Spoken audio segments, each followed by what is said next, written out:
Celote de Alvear 1560, 4812-6460, www.ub.edu.ar. ¿Cómo le va? Buenas noches, yo soy Miguel Wiñaski y este es nuestro compromiso. ¿Sabe lo que pensaba hoy? ¡Qué momento! Y así se puede resumir mi pensamiento, que tal vez sea el suyo y el de tantos. ¡Qué momento en la Argentina de hoy! Hoy a la madrugada, el nuevo Senado, ya no es el viejo Senado, el Senado del Soborno, el nuevo Senado derogó la ley de subversión económica. A la madrugada y aparentemente, no aparentemente, realmente, en medio de escándalos, palabras vanas, señores que apuntalaban y pontificaban con los dedos, decían una cosa y hacían la otra. En fin, este país, este momento, qué momento, el momento del caos, el momento del epicentro de la tormenta. Este es el compromiso que tenemos, ¿no? Estar aquí en este momento, el compromiso de seguir estando atravesando la crisis. Entonces, la pregunta que nos hacemos de hoy, en el día de hoy, que es el tema del programa de hoy, es cómo gestionar la crisis, cómo timonearla, ¿no? Cómo navegar en medio de un huracán y llegar a puerto. Por lo menos, cómo continuar navegando. Pero cómo hacerlo no desde la mera intuición y desde la decisión espontánea y no pensada, no solamente desde esa riqueza que a veces puede tener la intuición, sino también cómo gestionar una crisis de manera racional. Porque usted sabe, esto lo creo yo, la racionalidad sigue existiendo en algún lugar. Debajo del asfalto está. Detrás de, aunque no la veamos, está la racionalidad. Por racionalidad entiendo pensar en las cosas concretas, no evadirnos dentro de los claustros académicos, por ejemplo. De esto hablaba el otro día José Enrique Míguez, la evasión académica. No, llevar la academia a la calle,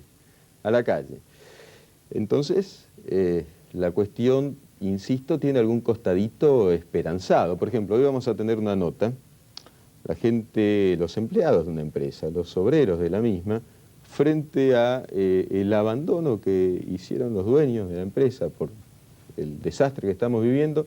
Ellos insistieron. Muy interesante, ¿eh? ¿Sabe por qué? Porque muestra que hay voluntad de trabajar. No hay trabajo, hay una crisis tremenda. ¿Para qué volver a decir la horrible cifra de la desocupación en la Argentina, cada día más horrible? Pero la gente tiene voluntad de trabajar, voluntad de trabajar. Entonces no todo está perdido. Hay una tremenda batalla ganada. Vamos a mostrar ese ejemplo de la voluntad de trabajar que sigue existiendo en la Argentina y por eso la Argentina sigue existiendo. Después de los títulos seguimos.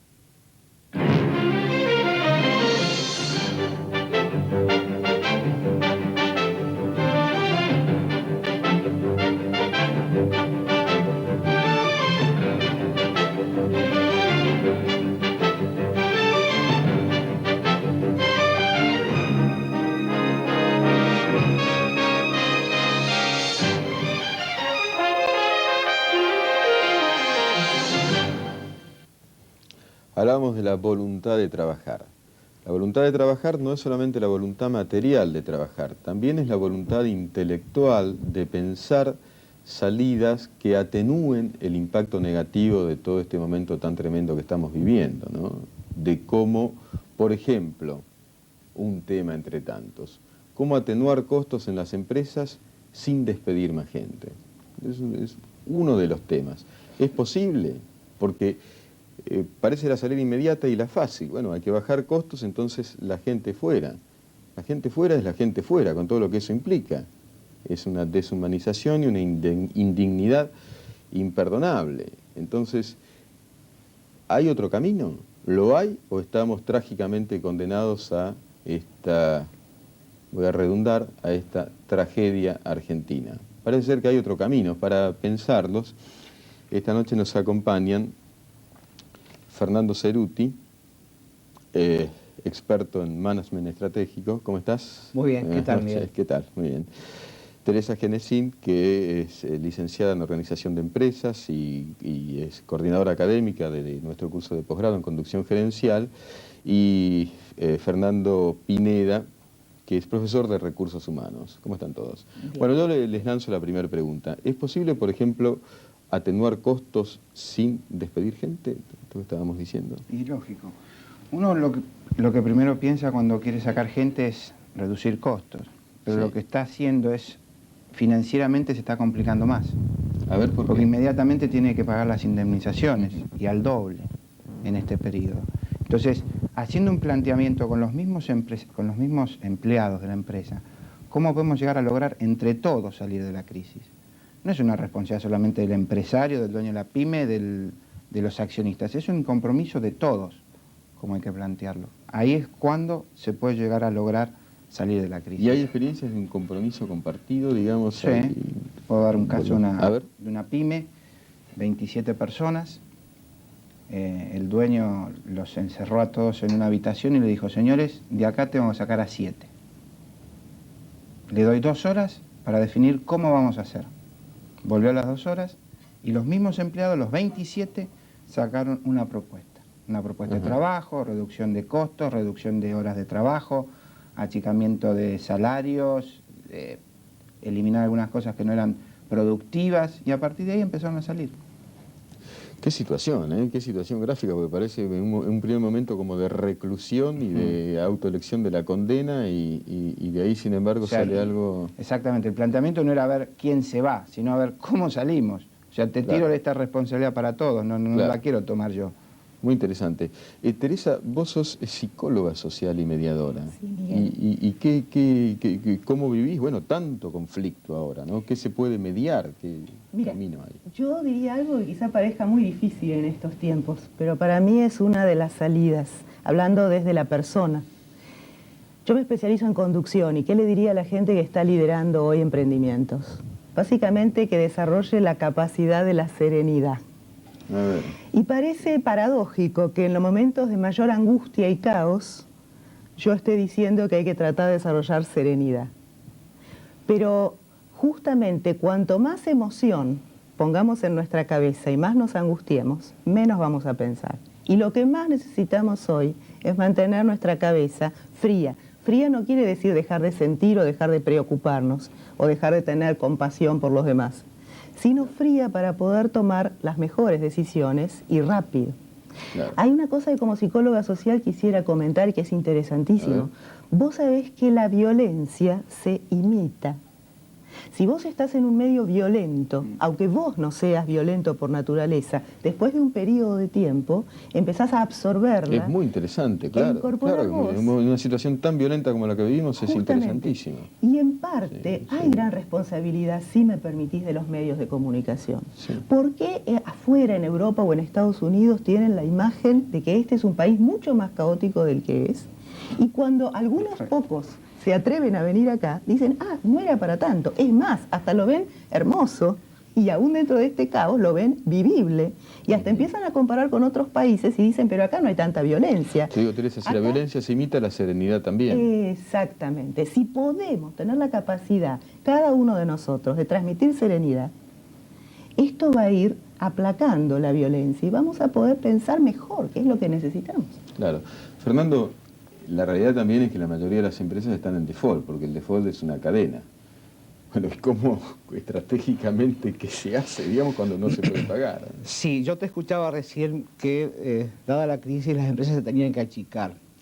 Estamos en un cambio de paradigma en el pensamiento, y Teresa tiene razón. Tenemos que cambiar la forma de pensar de cómo vemos a las empresas. Yo diría, ¿por qué achicar los costos y no tratar a través de 3 herramientas fáciles cambiar un poco el rumbo de la empresa? Fíjate vos, la creatividad y la innovación, a pesar de estar en un país en crisis, es posible. Esto es parte de la gerencia o de los dirigentes de la empresa. Tratar de pensar la realidad de una forma diferente. La segunda cosa importante, hay que entender que vivimos en un contexto caótico y complejo. Sin resolución no, complejo y caótico. O sea, hay muchas variables para analizar. Lo que tenemos que ver es, ¿siempre hay que achicar a la empresa o uno puede, por ejemplo, asociarse con otra empresa y empezar a emprender cosas en conjunto? Tomamos. Hay un ejemplo de una cervecería ahora que se han unido, ¿no? Exactamente. Brasil. Hay casos, por ejemplo, de fabricantes de alfajores que han tratado de llegar a la capital federal a través de la unión de cafés y formar tipos de store café o algún tipo de este tipo de negocios. Es decir, hay un montón de uniones que nacen de la potencialidad de una parte de la empresa más lo que a la otra empresa le sobra o le falta. Claro, la unión de las dos hace la creación de un nuevo negocio. También, ¿no? Porque me parece, evidentemente es un cambio de paradigma. No achicarse como la lógica elemental indicaría, sino incluso agrandarse. Fíjate vos, Miguel, cuando vos hablabas de los costos, ¿no? Estamos pensando que hace 10 años se empezó a hablar de reingeniería. Todas las empresas hicieron reingeniería, que era despedir gente. Sí. Luego antes de esa época, se empezó a hablar de calidad total. Todas las empresas hicieron calidad total y no llegaron a resultados. Ahora estamos en otro nuevo paradigma que es la ISO 9000 en todas sus derivaciones. A ver, explicar a la gente qué es la ISO 9000. Claro, como si la ISO 9000 por sí sola... ¿Pero qué es la ISO 9000? Bueno, la ISO 9000 lo que hace es certificar un proceso, ¿sí? Sí. Ese proceso no califica la calidad de ese proceso, sino se hicieron las cosas de una determinada manera y el producto sale de acuerdo a ese proceso, a cómo se diseñó. Ahora, el diseño puede estar bien hecho y los estándares de calidad pueden estar malos. Hay un dicho que con la ISO 9000 uno puede fabricar un salvavidas de cemento. ¿Por qué? Lo hace perfectamente, en orden, todas las variables están consideradas, pero en realidad el producto final no tiene esa calidad que se necesita. Por lo tanto, va más allá de estas tendencias o de estas modas. Hay que repensarla. Sí, la calidad es importante en las empresas, el proceso es importante, pero no solamente por certificar el proceso estoy certificando calidad. Por ejemplo, es un ejemplo, ¿no?, que pongo de tendencias o de modas. O sea, ¿cómo se combate la crisis? También es sencillo. Las empresas tienen personas. Y las personas es el capital más fuerte que tiene la empresa. Tomamos eso, vamos a ver que se puede, que las personas pueden. Vamos a la nota que tenemos preparada. Nos hicimos cargo de la empresa porque resulta que ese día nosotros nos tenían que pagar una X cantidad de dinero que nos venían debiendo y dijeron que ese día nos iban a dar. Pero eran las 3 de la tarde el horario que nosotros nos íbamos y ellos no llegaron con el dinero y se fueron todos. Entonces nosotros esperamos, hasta el día de hoy estamos esperando. Y de ahí ya nos quedamos porque no había nadie acá. Entonces nosotros nos quedamos resguardando la empresa. Ni se nos pasó eso de la toma ni nada, porque en un momento dado iban a llegar, van a venir. Pasó un mes, pasó otro. Al primer mes no hacíamos nada, estábamos quietos, terrorífico, era porque no sabíamos, no queríamos tocar nada para que no nos inculpen de nada. Entonces abrimos los talleres, empezamos a trabajar, a producir, vendemos. Y lo que hay vendemos, fabricamos, vendemos, y lo que vendemos lo repartimos en tanta cantidad de personas, se reparte todos iguales, y dejamos para la luz, para el gas, para todos los gastos que corresponden, inclusive deudas que ellos tenían de luz pagamos para que no nos corten, y seguimos trabajando de esa forma. Al no tener experiencia nosotros, y ninguno de los que compraban anteriormente están con nosotros, entonces somos todos compañeros de trabajo de máquinas, compañeros que nunca jamás se han metido en esas cosas porque ya estaba la empresa. Entonces es empezar a caminar a todos los negocios, empezar a buscar números, teléfonos, y como también la diferencia de lo que era en esa época, lo que es ahora con el cambio del dólar, se nos hace muy difícil, pero la vamos apechugando. Qué bueno, ¿no? Se puede entonces. ¿Qué me dicen? Yo diría, en vez de huir o en vez de reducirse, aliarse. Yo creo que tenemos que empezar a ser expertos en alianzas de distintos tipos. Fíjate, por ejemplo, Miguel, las cooperativas. ¿Cuándo nacieron las cooperativas? Si vos tenés capital, probablemente no vas a hacer una cooperativa, vas a hacer una S.A. Vos vas a hacer una cooperativa cuando no tenés capital, pero cuando tenés distintos recursos por separado y los vas uniendo. Así nacieron las cooperativas agropecuarias que todavía viven en el país, las cooperativas textiles, sí, etcétera. Surgieron en un momento muy interesante en la Argentina, ¿no? Una Argentina, bueno, no te preocupes porque pasa, estamos conectados, no podemos desconectarnos ni aún en el aire. Aliémonos contigo y olvidemos el ruido. Yo decía lo de las cooperativas, formaron parte de una tradición de una Argentina interesante y bien posicionada, ¿no?, en el mundo. Las pymes, Fernando, están en una situación dramática como todas, pero... Las pymes son las que generan la mayor cantidad de empleos hoy en la Argentina. pero hoy no pueden dar empleo. Tienen problemas serios con todo el tema sindical, con los contratos, con las leyes laborales. Entonces, acuden al empleo en negro cuando pueden, se les corta todo el empleo en negro cuando tienen que salir a pagar, porque no pueden pagar en efectivo, no tienen financiamiento, tienen que acudir a un banco para las cuentas de banco. Entonces se les complica mucho. Pero sin embargo las pymes tienen la potencia como para salir adelante, porque como bien ellos dicen, se están aliando, están haciendo cosas nuevas, y sobre todo los empresarios pymes tomaron conciencia que con el nuevo modelo de la crisis, con el nuevo modelo de país y demás que vamos a tratar de sacar adelante, tienen que empezar a capacitarse, tienen que empezar a pensar cómo hacer mejor las cosas, y todo lo que hicieron antes ya no sirvió. Sirve como historia para no volver a repetirlo. ¿Sí? Claro. Eso es muy importante, Fernando. Tenemos el concepto de la experiencia. En estos momentos la experiencia a veces no sirve. Tenemos que dar una vuelta a la experiencia y ver qué cosas podemos agregar. Estamos hablando de varias cosas, asociarnos, tratar de buscar nuevos emprendimientos, tratar de buscar cosas nuevas. Porque lo que aprendimos antes no nos va a servir ahora, porque cambiaron las reglas del juego. Ahí está el sistema caótico y complejo, no desordenado, caótico y complejo. Muchas variables con una forma para ver en el futuro a largo plazo, pero que se le puede encontrar la forma de cómo resolverlo. Hay que dar de nuevo, ¿no? Como se dice. Dar de nuevo, y las reglas han cambiado. Es como si estábamos jugando al truco y empezamos a jugar a otro juego. Es un nuevo juego, un nuevo juego. Vamos a un corte de 30 segundos y ya volvemos.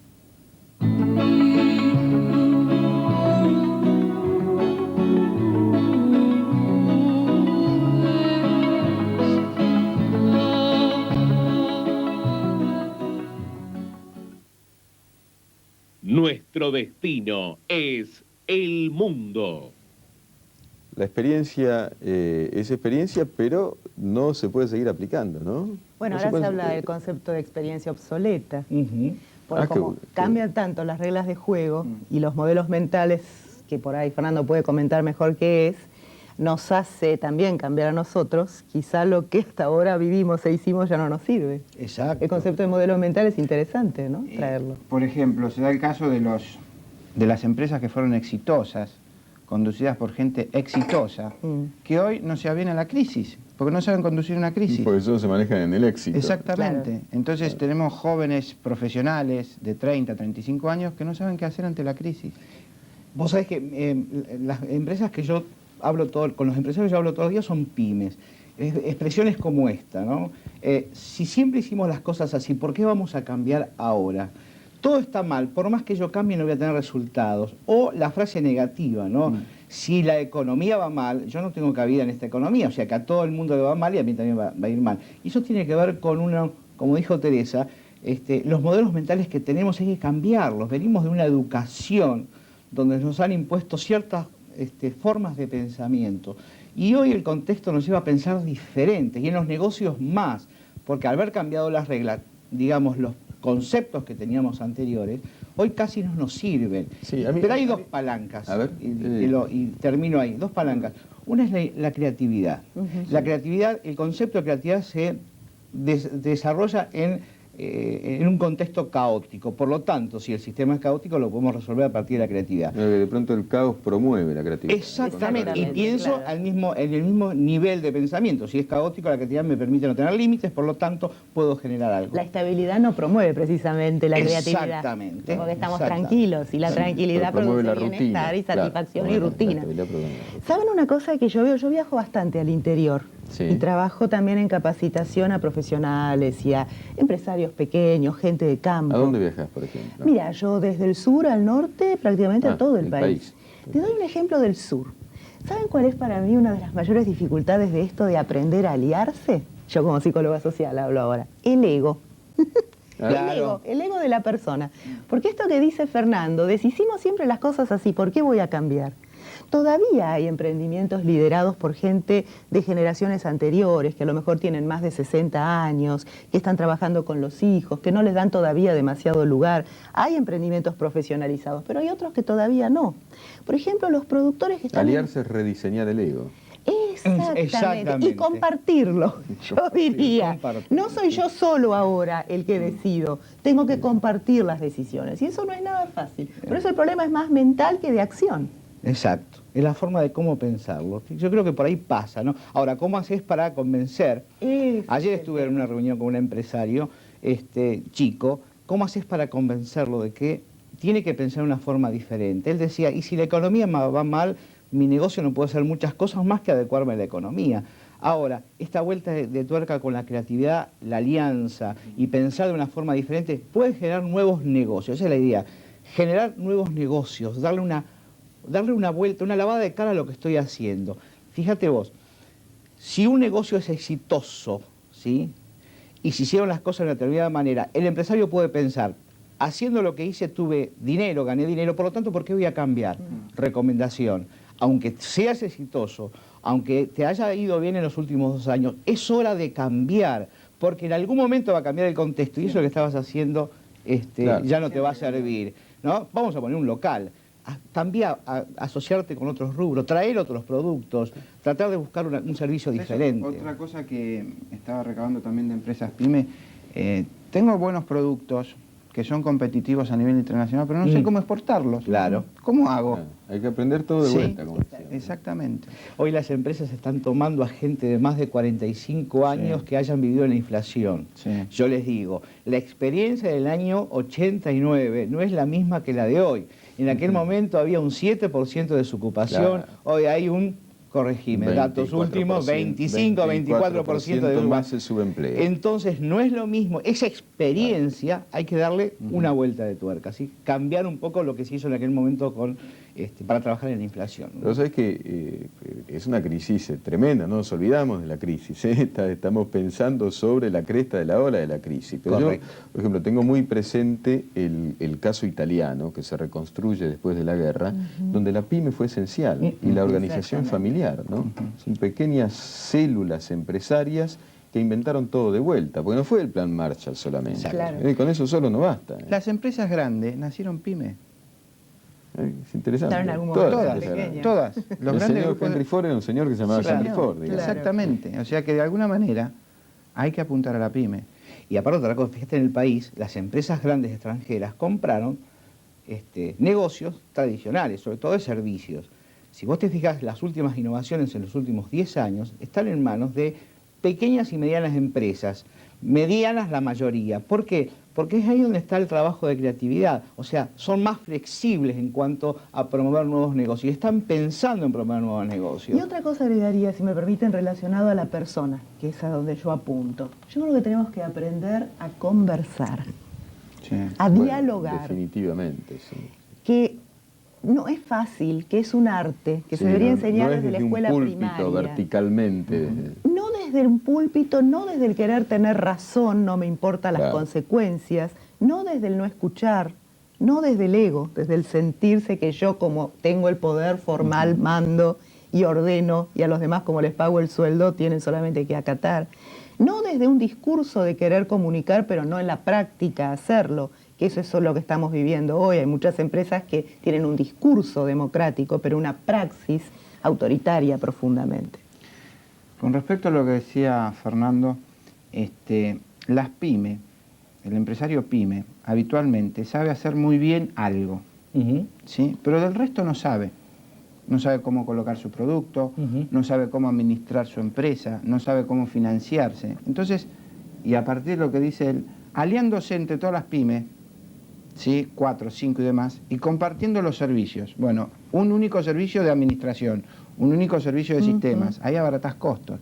Y por paquetes presentar a los bancos los proyectos para inversión, ahora no sé cómo van a hacer, pero bueno, para de alguna manera crecer entre las pymes mismas, ¿sí? Y cada uno dedicarse a lo que sabe. Porque el pobre empresario pyme sabe por ahí hacer vasos, pero no sabe... para lo cual es muy interesante y necesario, yo diría, esto de la conversación. Bueno, conversación, invención, creatividad, sentir que se puede, asumir los emprendimientos. Me parece que se dijeron muchas cosas y que hemos conversado. Me contaron, para finalizar les cuento esto, que por ejemplo, hablando de conversación, en el bar británico frente al Parque Lezama un grupo de intelectuales de primer nivel se reúnen los martes a la mañana para conversar. Fíjense, ¿no? Esto también es una conversación, desde los medios también se puede conversar. Por supuesto. Y no solamente propalar violencia a ser imitada. Exacto. Hay que mostrar la realidad, Claro, pero claro. la realidad también de pronto es esa conversación y es lo que ocurre en el Británico y en tantas otras partes, y también la invención y también la empresa Brookman, donde la gente, los que trabajan allí, tomaron la posta y allí siguen demostrándonos que hay algo posible. Hay algo posible, ¿eh? Algo posible para hacer todavía y a pesar de todo. Eso queremos creer. Señores, muy buenas noches. Hasta mañana 20:30 por CBN. Gracias.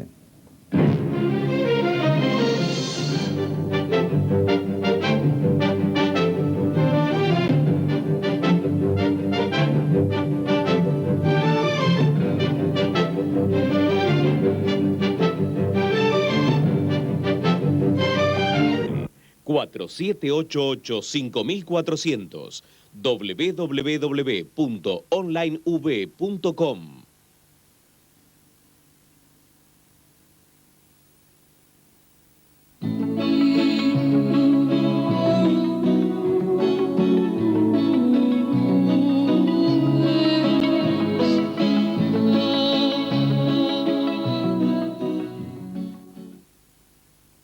Nuestro destino es el mundo. Universidad de Belgrano. Elegir un futuro. 4788-5400. www.onlineuv.com.